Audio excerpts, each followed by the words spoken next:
Will my right honourable friend, the Paymaster General, make a statement on the impartiality of the civil service in light of the proposed appointment of the second permanent secretary of the Department for Levelling Up Housing and Communities as Chief of Staff to the Leader of the Opposition? Thank you, Mr. Speaker. I can confirm that following a media report the previous day, Sue Gray, formerly Second Permanent Secretary at DLUC and at the Cabinet Office, resigned from the Civil Service on Thursday, the 2nd of March. This resignation was accepted with immediate effect. On Friday, the 3rd of March, a statement from the opposition announced that the Labour Party had offered Sue Gray the role of Chief of Staff to the Leader of the Opposition. The House will recognise that this is an exceptional situation. It is unprecedented for a serving Permanent Secretary to resign to seek to take up a senior position working for the Leader of the Opposition. As honourable members will expect, the Cabinet Office is looking into the circumstances leading up to Sue Gray's resignation in order to update the relevant civil service leadership and ministers of the facts. Subsequent to that, I will update the House appropriately. By way of background, to inform honourable members, there are 4 pertinent set of rules and guidance for civil servants in relation to this issue. First, under the Civil Service Code, every civil servant is expected to uphold the civil service's core values, which include impartiality. The Code states civil servants must act in a way that deserves and retains the confidence of ministers. Secondly, for very senior civil servants, rules apply when they wish to leave the service.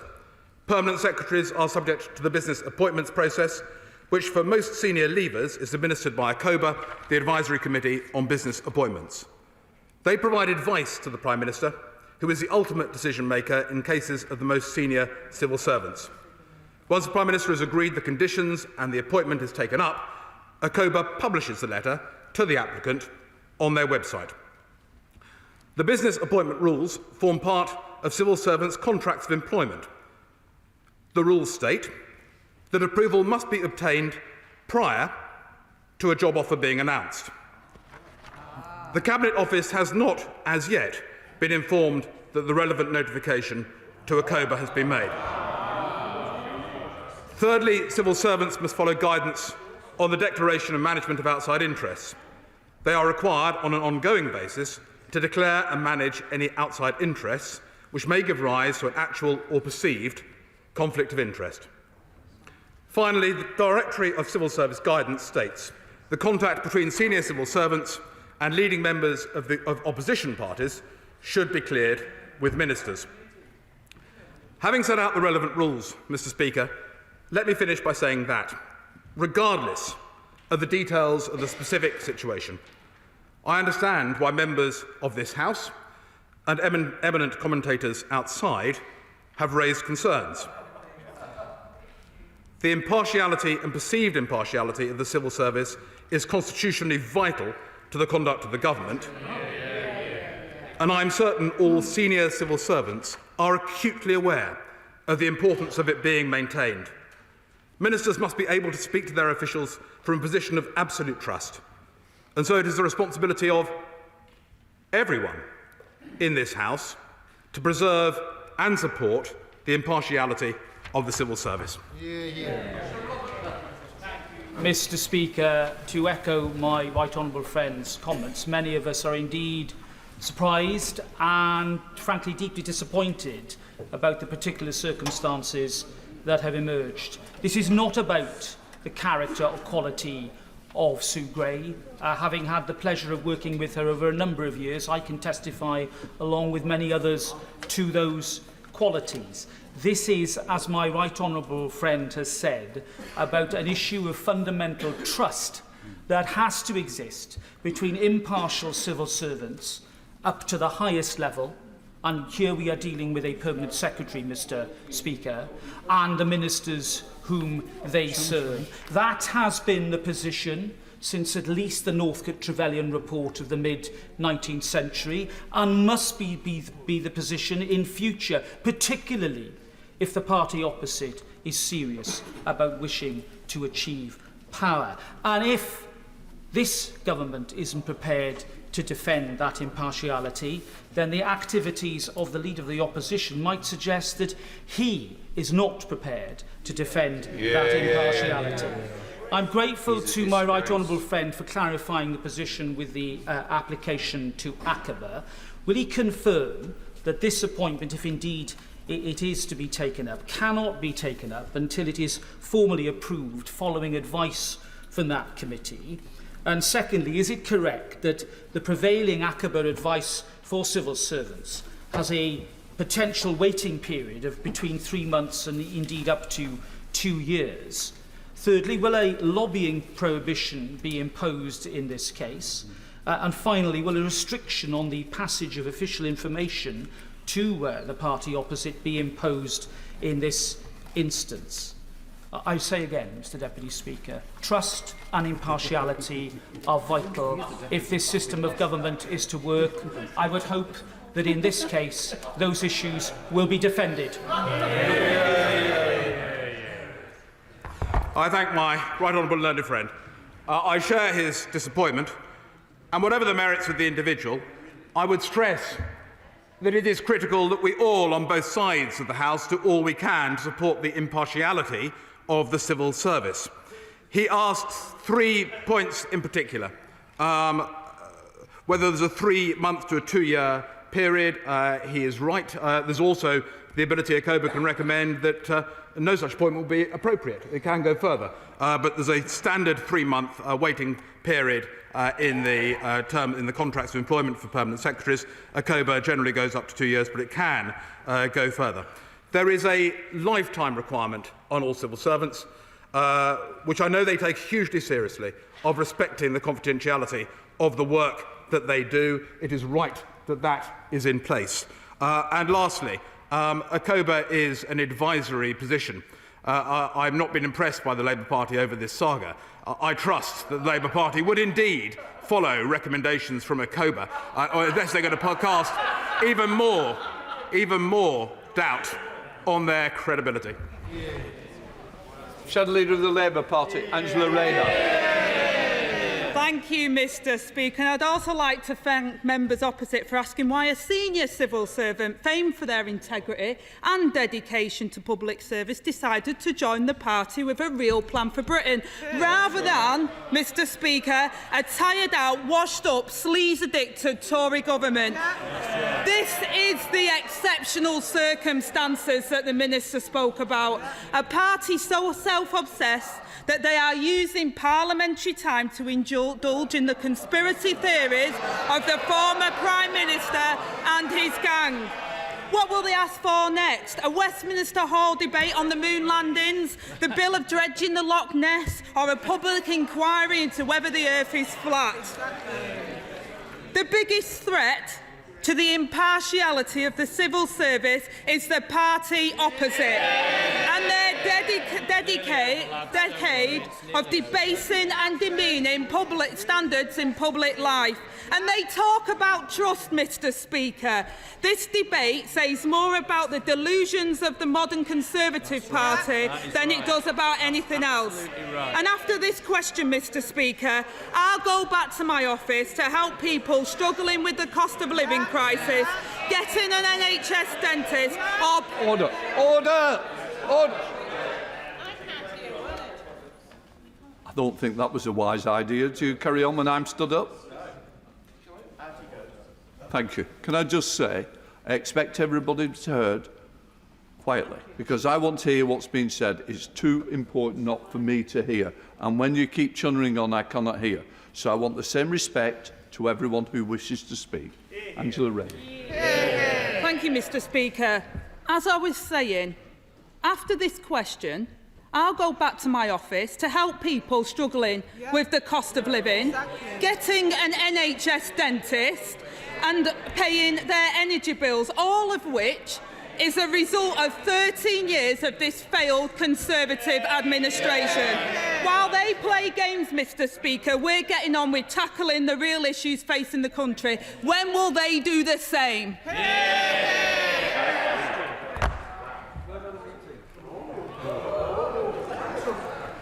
Well, Mr Speaker, having heard from the Right Honourable Lady She's clearly been advised that attack is the best form of defence. I quite understand why they feel in need of some more advisers and some new advisers, given her tone today. I understand the dilemma faced by the Leader of the Opposition. Having looked inside his tent, I understand why he's reaching so far outside it. After so many rebrands, I appreciate why the Right Honourable Lady and the Leader of the Opposition require someone who can do joined up. But let me just say this. The party opposite talks about rules. They talk about transparency. They talk about standards in public life. Given all the constant talk, it's time they walked the walk. So I ask the Right Honourable Lady to go away and think. Why are they refusing to publish when they met with Sue Gray? Why are they being evasive? Why can't they tell us what they discussed, where they met, how often they met? Their refusal to do so begs the question, exactly what is Labour trying to hide? Many across the House have noticed that the Leader of the Opposition has a tendency to claim a self-righteous monopoly on morals. But there are now serious questions as to whether Labour, by acting fast and loose, undermined the rules and the impartiality of the civil service. Those opposite must ask themselves, why did the Leader of the Opposition covertly meet with a senior civil servant, and why were those meetings not declared? They believe ACOBA rules should be tightened, but why weren't the current ones followed? It is incumbent on everyone across the House to uphold and preserve the integrity and the perceived impartiality of the civil service. This is about trust, Mr. Speaker, and it is the Labour Party that risks damaging that trust with an offer of appointment. But the Labour Party can help restore that trust. They can do the right thing. They can publish the list of meetings between themselves and Sue Gray. They can publish who attended those meetings and publish when they started speaking to Sue Gray, because there is nothing in the ACOBA rules that stops them doing so today. Chair of the Select Committee, William Ragg. Thank you, Mr. Speaker. Can I say how heartened I am to see the Chamber so well attended for a Cabinet Office urgent question on matters of constitutional propriety. It hasn't always been like that in here. Now, can I say, Mr. Speaker, on a personal note, I would consider this appointment to be somewhat ill-judged, and I think those who are of reasonable mind on all sides of this argument would accept that.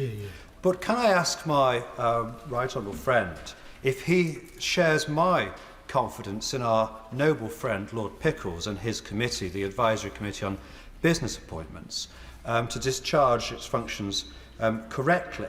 And I wonder also, has he any more thoughts about making ACOBA rulings underpinned in statute? And just to end, though, Mr. Speaker, I think it's important to say, given the individual at the heart of this, does he share my concern that it is wrong to impugn an entire civil service of political bias, and that it is important that he asserts that from the dispatch box? Starting with, if I may, Mr. Speaker, the most important point which my honourable friend made, absolutely to back up his point on the standards of the civil service. I believe we are lucky and fortunate to have good people working throughout the civil service. I know that a large number of them will be very concerned by these events because they know the critical importance of that bond of trust between a minister and their most senior advisers. I totally respect the work of ACOBA and all of the committee.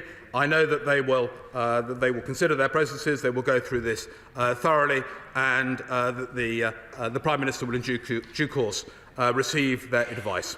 On the wider point my honourable friend makes, clearly the government has received recommendations from his own committee, from PACAC, from Sir Nigel Boardman, and from the Committee of Standards in Public Life. A process is well advanced for coming up with a government response to that, and I expect to be sharing that with the House in due course. We now come to SNP spokesperson Kirsten Black.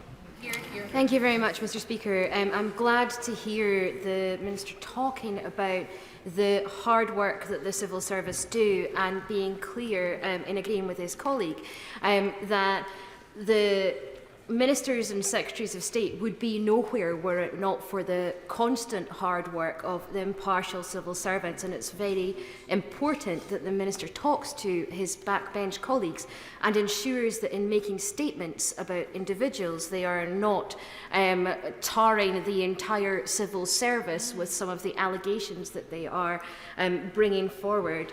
Mr. Speaker, I've asked repeatedly about anti-corruption champions, and while we are standing here talking about issues that relate to breaches of the ministerial code or potential breaches of the ministerial code, it is incredibly important the government gets its house in order and ensures that we have an anti-corruption champion in place. Will the Minister therefore both talk to his backbench colleagues to ensure that their language is moderated when they are talking about civil servants, and also ensure that the ministerial code is adhered to, that in order that we can be viewed in a better light internationally? Minister. Mr. Speaker, thank you, and I thank the Honourable Lady for her question. The anti-corruption strategy is run by my right honourable friend, the Minister for Security. I know he works actively on that. I know that an anti-corruption champion will be appointed in due course. I have to say it is in deference to the Honourable Lady's position, I think that's a very different scenario from what we're talking about today. I think we're talking about the Civil Service Code for a start, not the Ministerial Code. And but I do agree with her that we need to always support and not undermine the impartiality and the perceived impartiality of the civil service. That applies to all of us, including the Leader of the Opposition. Sir William Cash. Is my right honourable friend aware as to whether or not a contract has been entered into between the parties concerned, written or unwritten? Because this important question raised by my right honourable friend raises not only questions of constitutional propriety, and not only questions of impartiality, but also matters relating to confidentiality between the persons concerned. And furthermore, I'd like to know whether there is any question of any involvement of taxpayers' money as part of these arrangements as being part of the short money which will be involved in the office of the Leader of the Opposition. I thank my right honourable friend. As he will appreciate, I am in no position to know whether there is a contract, either oral or written, between Sue Gray and the Labour Party, nor am I in any position to judge how her putative post, if it was to go through, would be funded. They are both questions that can only be answered on the other side of the House. It would be in the interest of transparency and clarity were those to be cleared up, along with the timeline of events as to when these meetings started, who took part and where they took place. Ben Bradshaw. Thank you, Mr. Speaker. On impartiality, Mr. Speaker, Sue Gray has resigned, and I can assure the right honourable gentleman that she was just as resolute in seeking to protect standards in public life and the ministerial code when I was a minister as she has tried to be under this Conservative government. And aren't her professionalism and integrity just what Britain needs after the debasement, absolute debasement of our standards in public life in the last 13 years? Minister. I'm deliberately not getting drawn into matters on individuals, Mr. Speaker, nor should I be. What I am happy to be drawn on, though, is whether there is a right way of making these kind of appointments. This is an unprecedented appointment, offer of appointment. It is totally unprecedented. At a permanent secretary level, this has not, as far as I'm aware, ever been undertaken before. And it is incredibly important in those circumstances that the rules are followed appropriately. We are checking to make certain what exactly was the run-up to her resignation. Jacob Rees-Mogg. Mr. Speaker, now many people may say that Miss Gray is a splendid woman, and I understand she even fed the cats in the Cabinet Office. But does this not smash to pieces the idea of an independent civil service when we know that one of the most senior civil servants in the country was conniving in secret meetings with the party of opposition, And does this not undervalue years of advice and reports that she has given? Her views on devolution, which were known constantly to be soft. Her report into the Right Honourable Member, the member for Uxbridge, which we now know was done by a friend of the Socialists. Does this not undermine all her previous work and the idea of an independent civil service? Can I just remind them... Just sit... Can I just say to them, I did say I don't want anybody creeping into the report. I know you're careful, but it's just the marker. I don't want it to creeping feast. Right.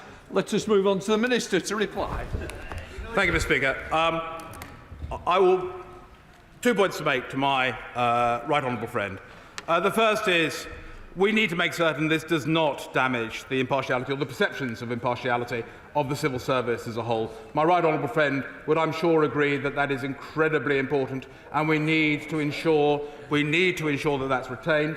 And I'm deeply worried that the approach made by the Labour Party may serve to threaten and to put at risk those risks. I put that at risk. I would also say that I think I will leave it at that. We mustn't tarnish the whole civil service by one appointment, but it is the opposition playing fast and loose with a set of rules designed to protect the impartiality of that civil service that we all know is so important constitutionally for our country. Noddy Cowans. Conservatives demanding that Labour observe the recommendations of ACABA, when previous Conservative Chancellors and Foreign Secretaries bypassed the process before taking up appointments, and we have Labour stretching the process to breaking point while operating in the shadows. Is it time that we give ACABA some teeth? I thank the honourable gentleman for his question.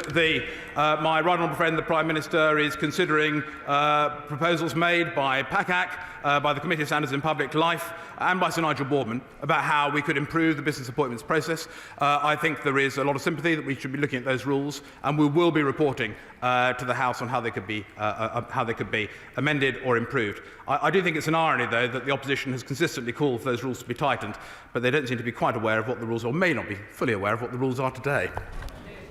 Simon Hoare. Mr. Speaker, the response of the civil service to this issue, I think, amplifies and underscores to all of our comfort the importance which they attach to their impartiality to serve ministers of the Crown, irrespective of which colour they stand for election under. Yeah. But could I echo what I think is a growing theme, led ably by my honourable friend, the member for Hazel Grove? For the committee to put the recommendation to the Prime Minister puts the Prime Minister always, but particularly in this case, in a very invidious position. If he says no, he looks churlish. If he says yes, he makes the civil service, already anxious by the attack on their impartiality, still more anxious. Can I urge my right honourable friend to speed up the process of response to the suggestions which have been made to formalise the recommendations of the committee? Yeah. Minister. Well, I thank my honourable friend for the question. As I've already said what I've said regarding the government considering how the business appointments procedures could be improved. I do have a lot of faith in the ACOBA process, in Lord Pickles and his committee, and I know we look forward to him looking through this process. Sue Gray will put through her application, or if that's a confidential process, I presume that is happening, and they will need to take a decision on the basis of it and then provide advice. Andrew Gwynn.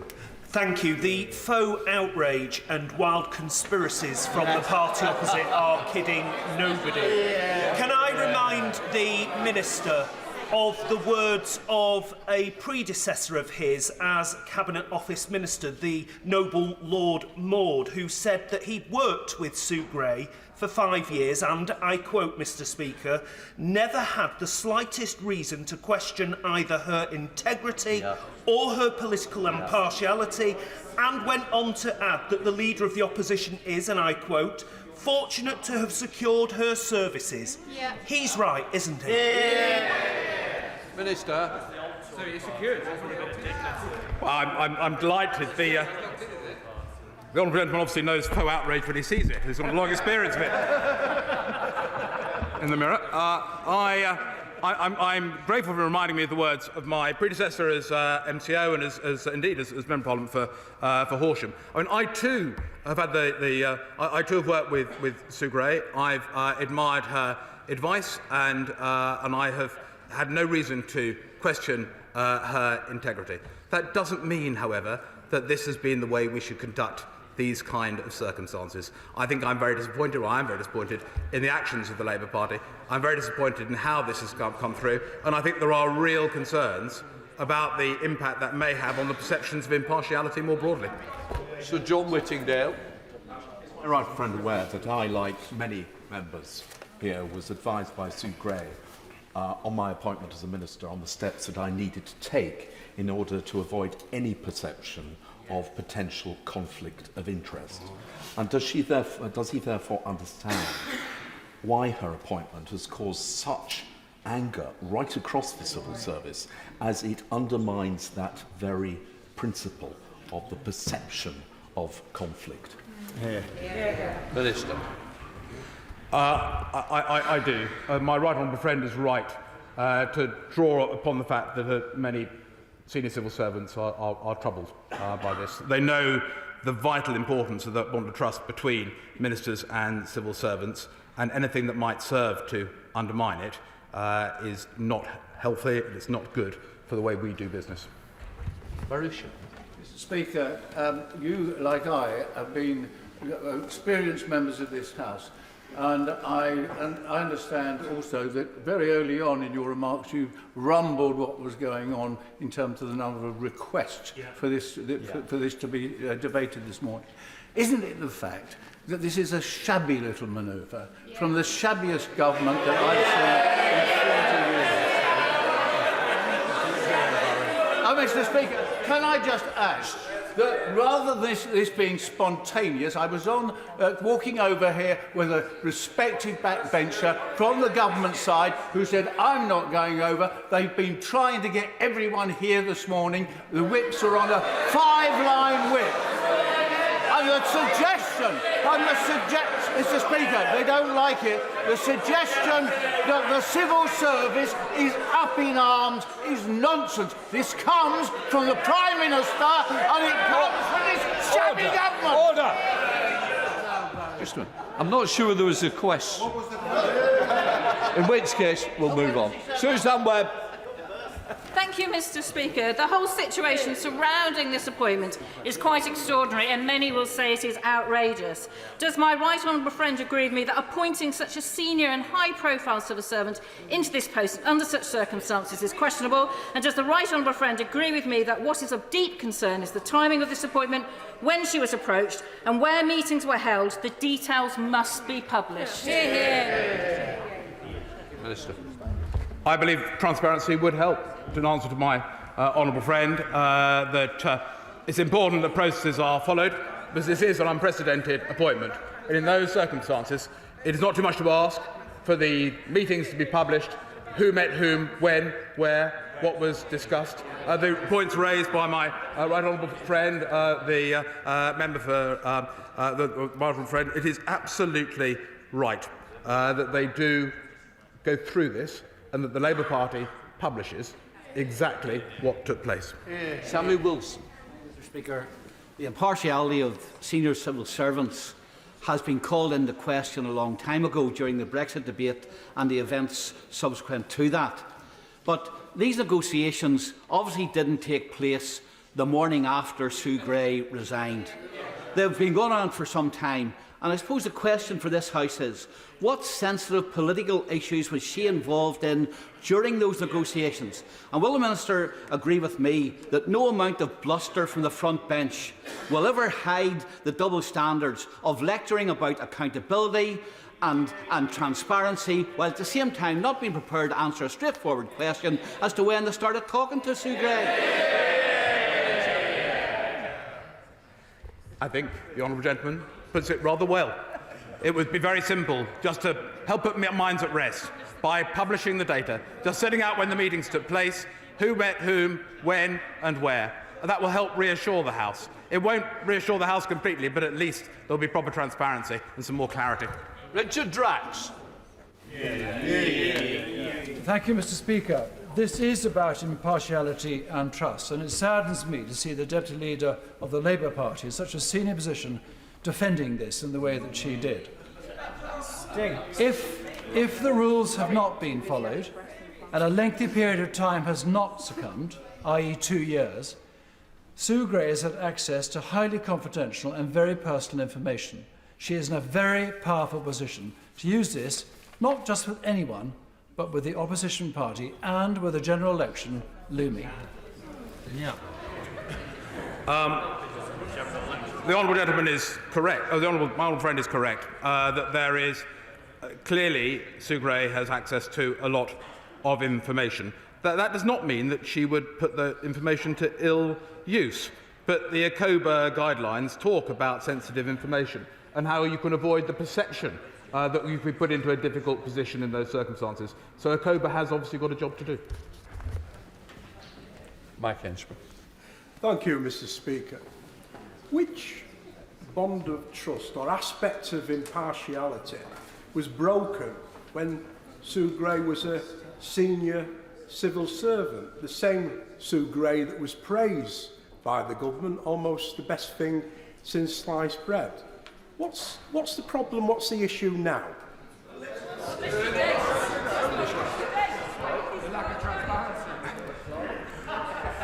We are conducting analysis to find out the facts, to ensure that the facts that led up to the resignation of Sue Gray can be set out.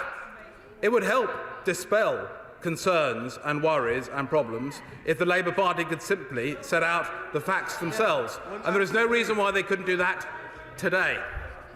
Dr. Matthew Wolford. Mr. Speaker, the Permanent Secretary at the Department for Education recently highlighted the detail of the Civil Service Code to all her staff. She said that if anybody received contact from the Leader of the Opposition or a member of the Shadow Cabinet, you should tell your Permanent Secretary right away. Is the Minister aware when Sue Gray informed her Permanent Secretary of the initial discussion she held with the Labour Party before announcing her resignation? Okay. Minister. As I say, there is work in progress to ensure that all the facts are absolutely identified, but I'm not aware that there were any such discussions prior to the Thursday of last week. Wayne David. Mr. Speaker, not that long ago, the Advisory Committee on Business Appointments found that the former member for Aberconwy, a former Defence Minister, committed a clear breach of the ministerial code by not asking for ACOBA advice when taking up a position.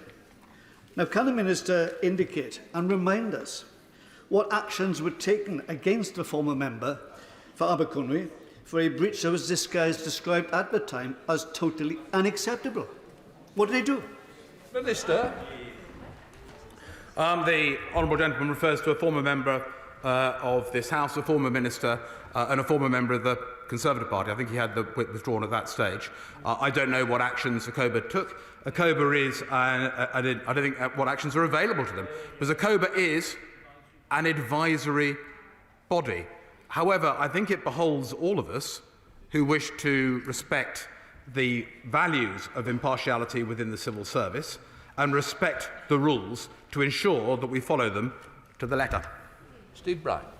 So I think it's an important, urgent question. This desired appointment, just there's something about it that doesn't feel right to me. And to echo the chair of the Select Committee, who's no longer in his place, I don't think it passes the reasonable test. But we are where we are for now, although I expect there's a lot more to come on this. The Minister confirmed that the Cabinet Office are looking at the circumstances of the job offer. Can he just say when we might expect that to be complete? And will he be asking Sue Gray herself, who of course has every interest in transparency, the who met who, when and where question? Minister. We will be trying to wrap this up as soon as we can. Direct answer to my honourable friend. I don't know how long it will take, hopefully shortly, but it would ease that process if the Labour Party would just come clean with us exactly what meetings took place.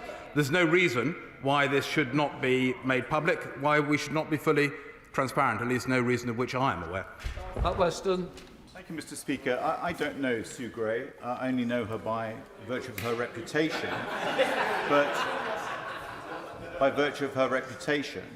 But I do weigh on the words of Lord Maud that we heard just a moment ago, that she is a person of utmost decency. Exactly. I'm aware of various civil servants who've joined this place as members of Parliament from all sides.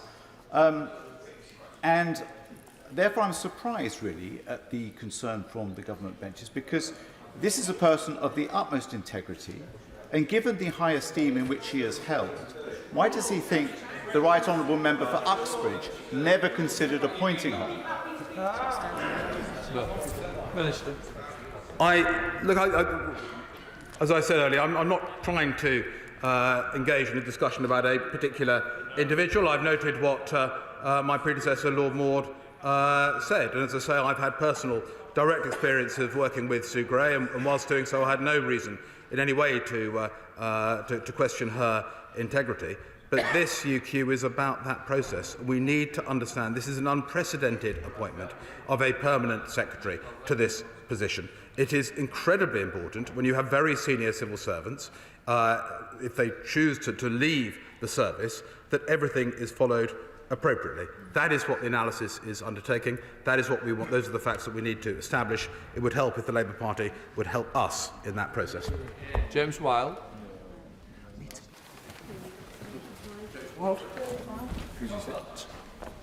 Mr. Speaker, does the Minister agree with me that if the shoe was on the other foot, the Labour Party would be asking exactly the same questions? And all that we've seen today is rank hypocrisy from the opposition benches. And will the Minister also agree with me that the line put out by the Labour Party that somehow his most senior advisor and chief of staff wouldn't have a role in the general election campaign is utterly ridiculous? I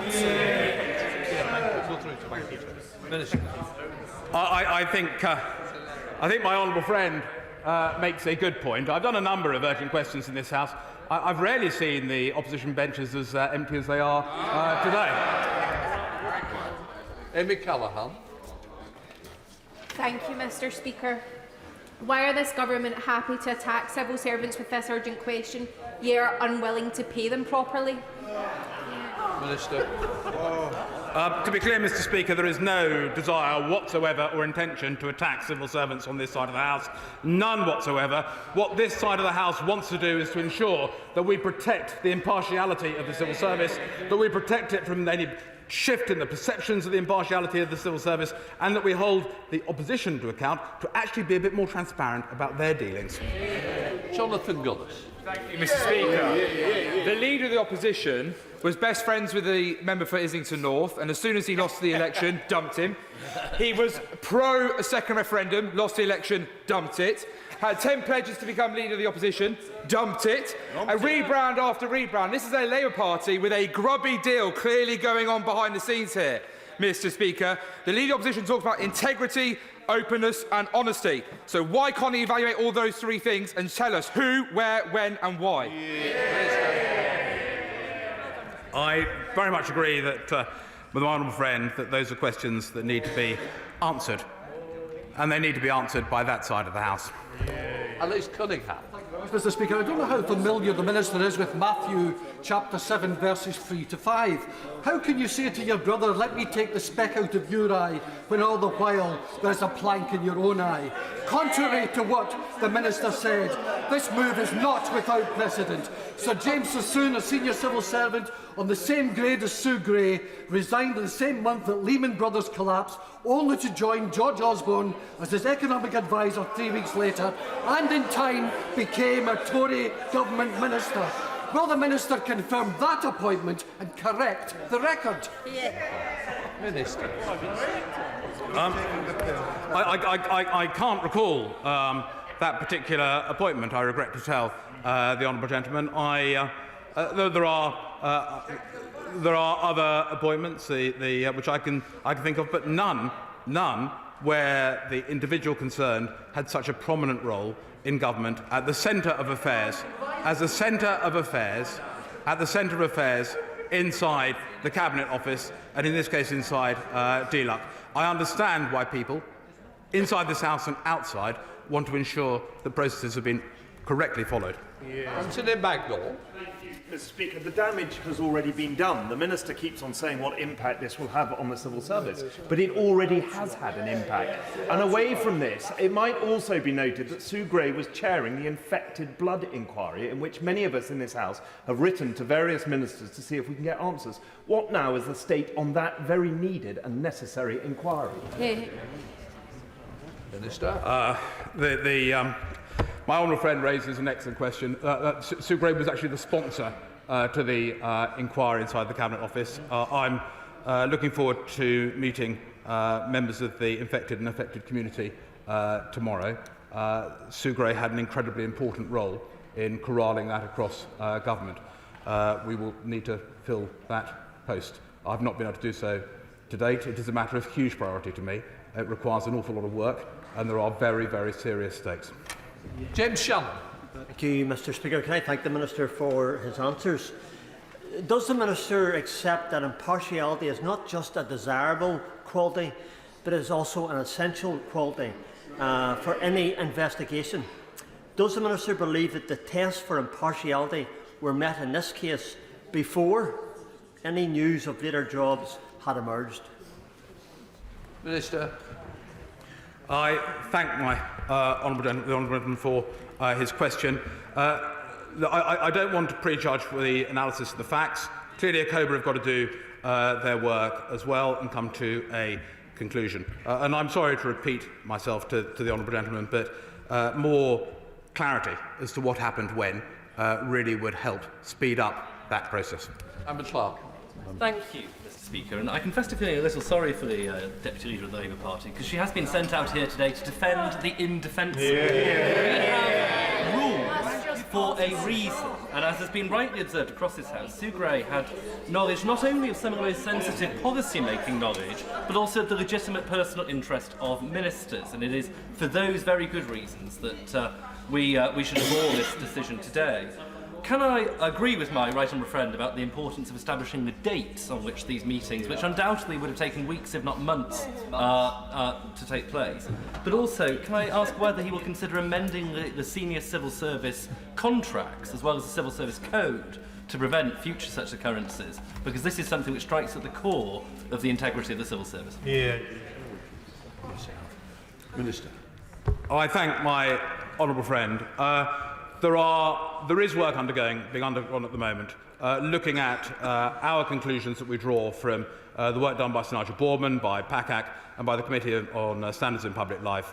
I wouldn't wish to preempt any of those discussions. I don't know, in all candour, the honourable friend, whether that is something which has been considered, but there'll be a further opportunity in this House when we come forward with our proposed reforms in due course for such matters to be raised.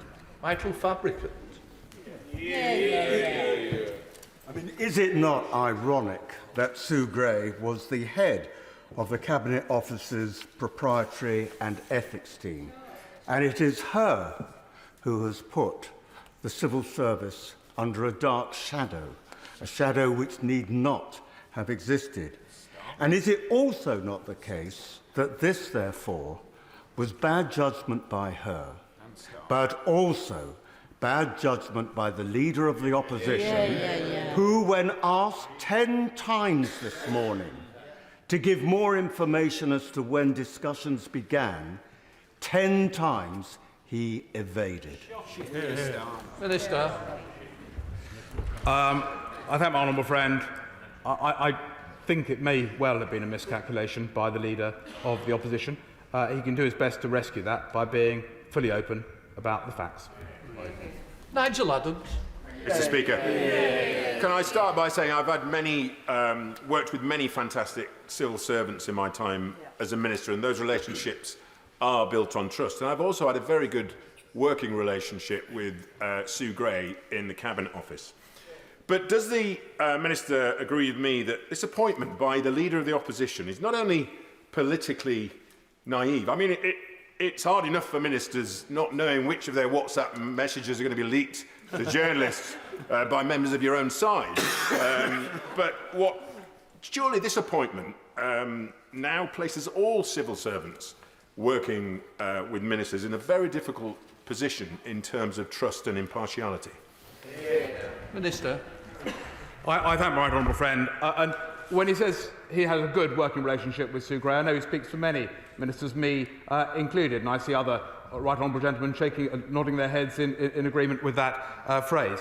But that makes it all the more shocking that fast and loose approaches can be taken, it appears to me, to the rules, and that can therefore bring into doubt the really important relationships of trust that exist between ministers and civil servants. It's so important, as the right honourable gentleman knows, it's so important for the way we do business, and I think people should think very, very carefully before they risk doing anything that might call that into question or jeopardise that incredibly important relationship.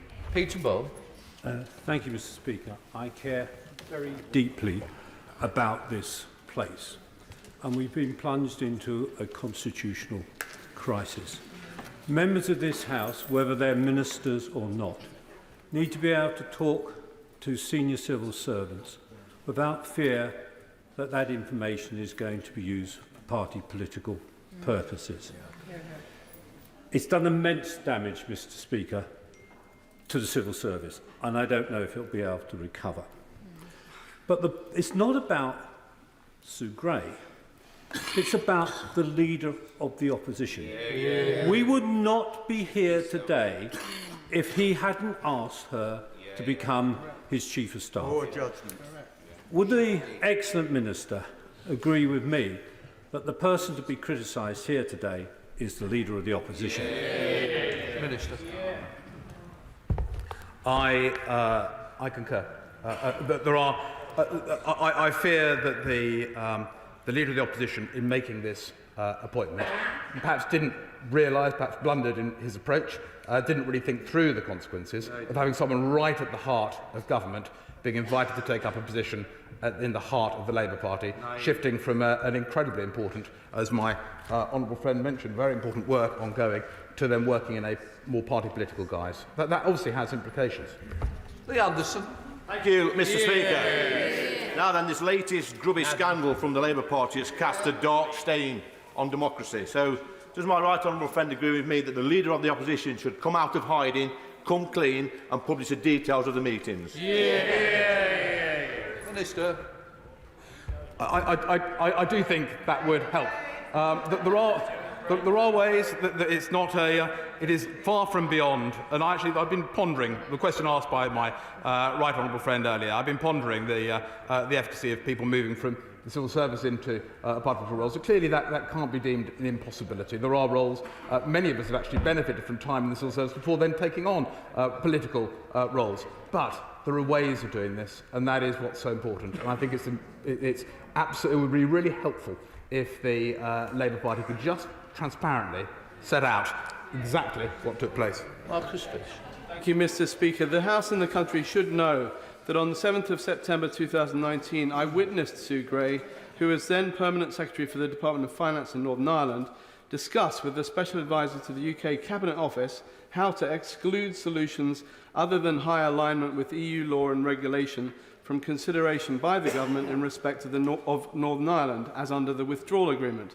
A month later, the government proposed the Northern Ireland Protocol, which subjected Northern Ireland to EU law and regulation. Since then, Sue Gray has been the civil servant specifically responsible for advising on the union considerations in government. It was reported this week that Sue Gray was present in the briefing of cabinet ministers on the PM's Windsor framework, which, among other things, appears to confirm and embed the application of EU law and regulation in Northern Ireland. No, you sit down. Do you want to go out? No, right. The question is, as I pulled up the member on the other side, once you go on, there must be a question, and I've stopped it. I hope there's a question now. Marcus Fish. Absolutely right. No, judge me. No, right. I'm sorry, sit down. You just lost it completely now. Come on then. Thank you, Mr. Speaker. The only saving grace for colleagues in any honest, fair and unbiased investigation is the senior civil service. Now, in light of the appointment of a senior civil servant by Labour's leader, who's been involved in many investigations of colleagues, would my right honourable friend agree with me that if the process looks like a rotting, stinking fish, if it smells like a rotting, stinking fish, and it tastes like a rotting, stinking fish, chances are it's a rotting, stinking fish. My right honourable friend has expressed his view in his own style.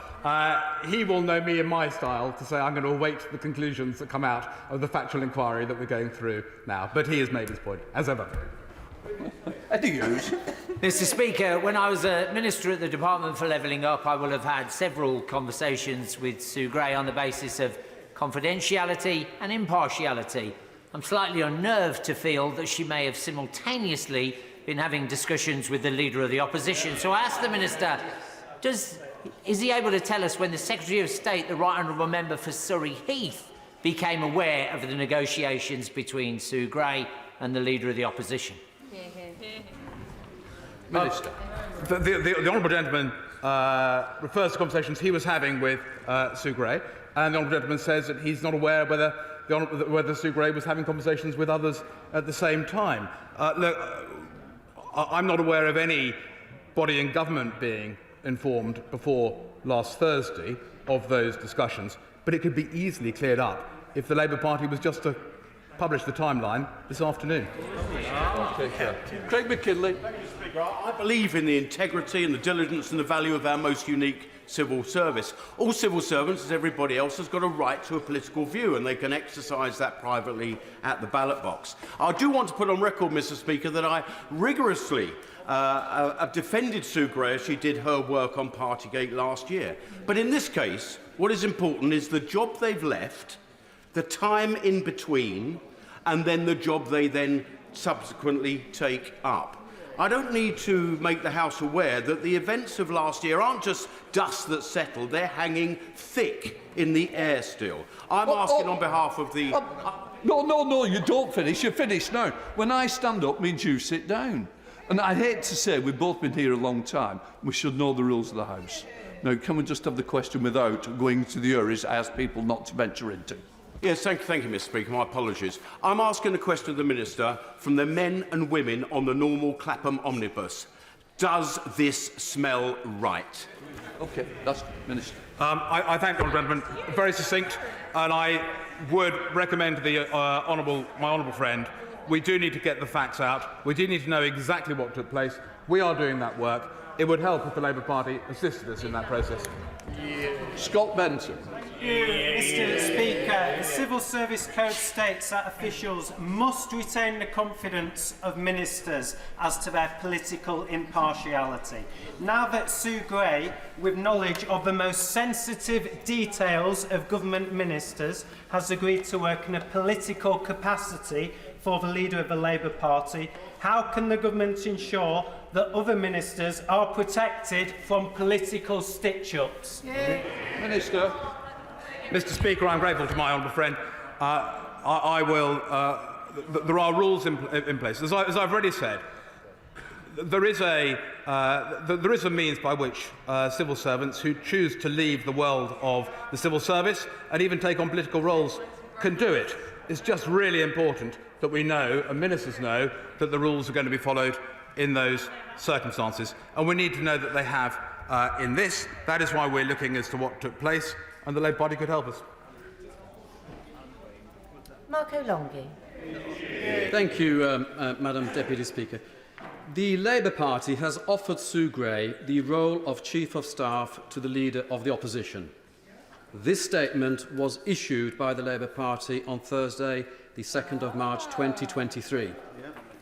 Does my right honourable friend agree with me that any reasonable person would call into question the impartiality of this person as of the 1st of March and any day before? Minister.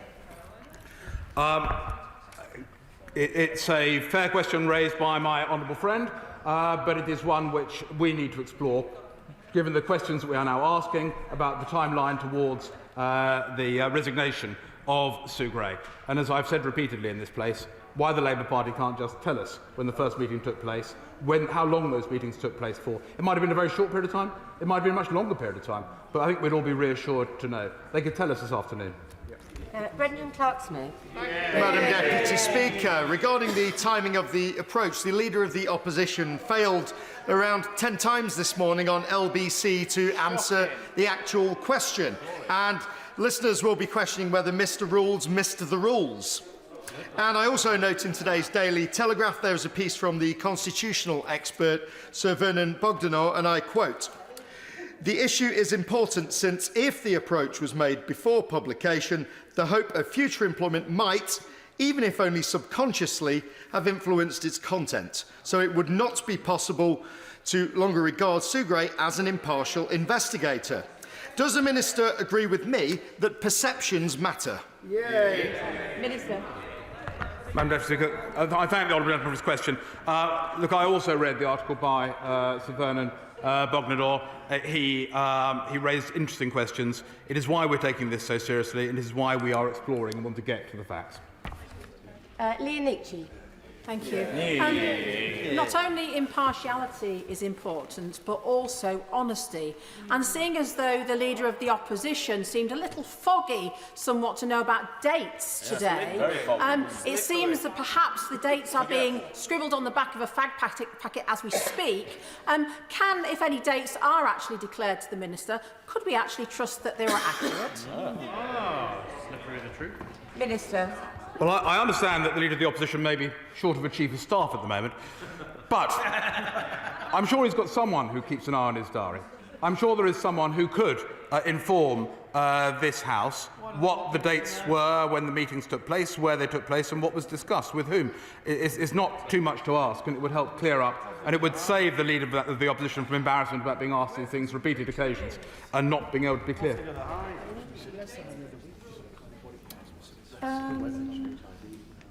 Neil Hudson.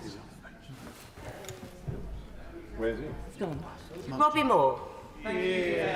Speaker, maintaining complete political impartiality is absolutely key to maintaining credibility within the civil service. So does my right honourable friend agree with me that surely, if there was even one meeting, one conversation which took place between Sue Gray and the Labour Party and the Leader of the Opposition in advance of her resignation about the job offer of such a staunch, hugely political-natured job, then surely Sue Gray's political impartiality in her role in the civil service has to be brought into question.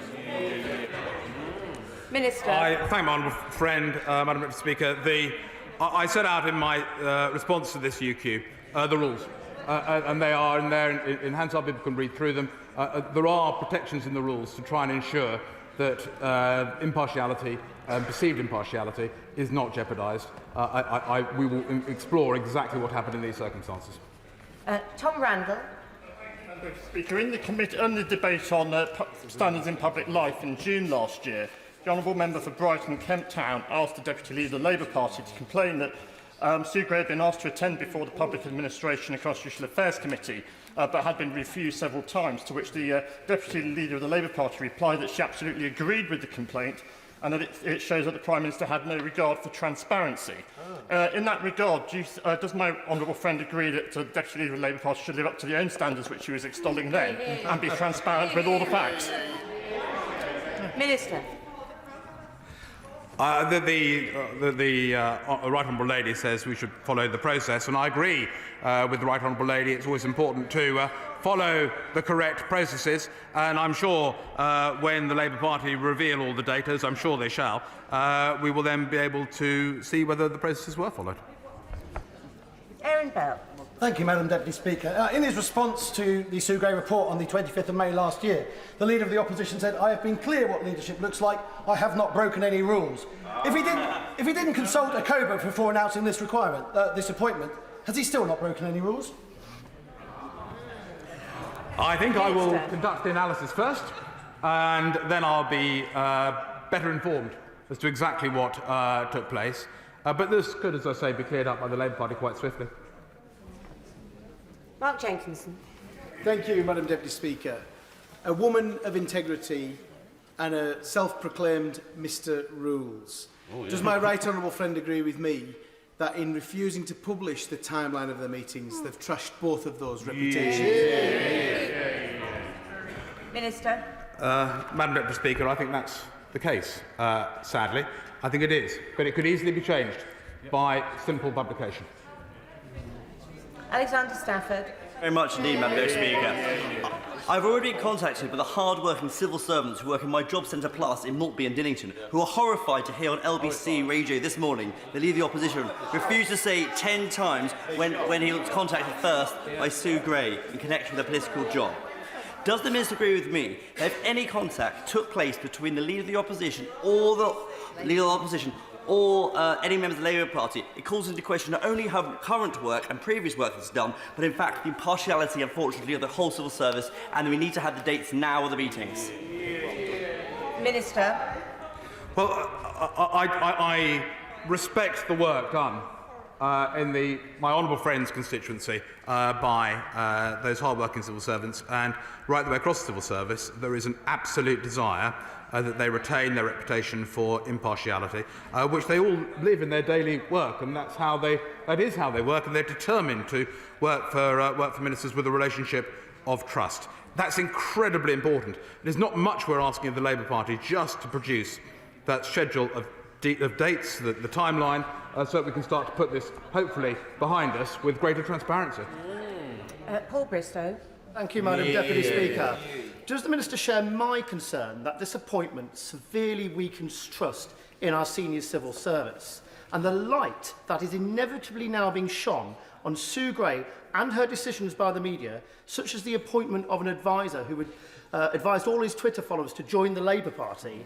To the public, this looks farcical, and as a result, only a full disclosure of meetings and conversations will suffice in this grubby affair. Minister. The tragedy is that the hard work of a public servant over a long period of time is called into question, given the nature of the process that appears to have taken place. That is incredibly unfortunate, but the Labour Party could help fix that. They could just be a bit transparent, they could just be very open, and they could just say, this is what actually took place, these are the dates, this is who met, and this is where they were. Dr. Kieran Mellon. Madam Deputy Speaker, to be clear, from my point of view, this is nothing to do with Sue Gray. The lady could be our first living saint for all I care. It's the roles that she had in government. I can't think of a more sensitive position than Head of Propriety and Ethics, where you need trust from the ministers. It's not about this party. 7 Labour MPs have been sentenced to jail over the past 10 years. If they'd been in government, I think she'd have been quite busy with them too. It's about both sides and all parts of the House being able to trust ministers. And I have to agree with colleagues, the trust is already broken. You can't now have a discussion with someone in that position, sure that they're not going to cross over to the other side. Is it now time we look at introducing regulations to ensure this kind of thing can't happen with such sensitive roles? Minister.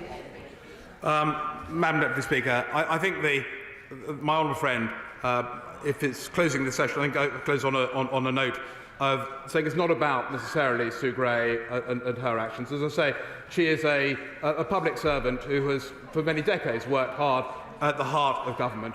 I think it shows a miscalculation, a misstep by the Leader of the Opposition. I think in doing so, I can only assume it was inadvertent. I have to hope it was inadvertent, but I think it has caused more problems. It has called into question, in some people's minds, the impartiality, the perceived impartiality of the civil service. That was a misstep, it was a mistake. He should accept that, in my view, and he should therefore be setting out, through transparency, what happened when, so that we can then get absolute clarity on what took place. I thank the... point of order, Wayne David, if it is relevant to what has just taken place. It is relevant, and it's a point of clarification I ask for, because in response to my question, the Minister strongly implied that the very reason why the former Conservative member for Aberconwy had lost the Conservative whip was because he has not consulted with Vacuba. But it's not the case. He lost the Conservative whip because he voted against the government on a Brexit vote. I assume the honourable gentleman is asking me to rule on something. I think the Minister was... I'd ask... Saying that whether the Minister would like to clarify the point of order that you've just raised. Yes, Minister, thank you. Absolutely happy to make a point of clarification, Madam Deputy Speaker. If that was the impression I gave the honourable gentleman to his question, that was not my intention whatsoever. There was no disciplinary action taken by the Conservative Party in respect of that. It was indeed a Brexit vote, as the honourable gentleman will recall. And I thank him for the opportunity to put that on the record.